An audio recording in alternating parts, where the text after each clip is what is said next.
With that, let's now go inside out and welcome in SNY NFL insider Connor Hughes. And Connor, what were the deciding factors for the Jets' new regime to make the decision to cut bait with Aaron Rodgers?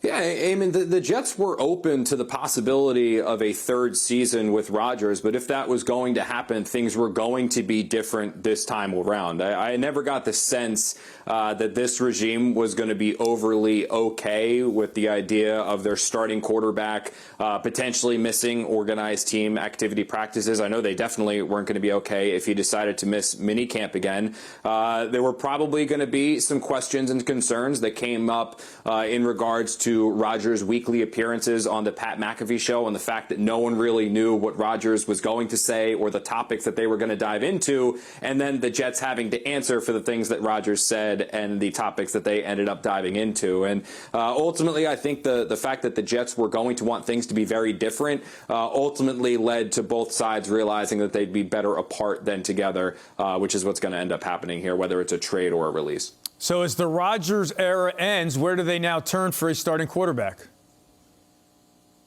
Well, Tyrod Taylor's under contract for next year. Jordan Travis is under contract for next year. I think Travis is an intriguing possibility long-term down the road as a developmental project, but he shouldn't be considered a legitimate option to start next year. But Tyrod Taylor is someone, Eamon, that can absolutely still play, and someone I think might have actually benefited a bit from sitting behind Aaron Rodgers this year and learning even more compared to a guy. I know he's been in the league a while. He's 36 years old, but learning even more and evolving his game because he's an aggressive player. He's somebody that is very respected in the locker room. Actually got some votes for captaincy last year, despite being the team's backup quarterback. So the players absolutely love him. Going to be exciting, going to stretch the field. His biggest concern, though, is durability. So the Jets are going to have to add someone behind him, whether they go the trade route and look for someone like Derek Carr or Kirk Cousins, two guys who could also be released. Go the free agent route where someone like Carson Wentz is going to be there, or maybe Jackson Dart in the draft in the second round or maybe even third round. They're going to have to add two, but it's probably going to be Tyrod Taylor and then somebody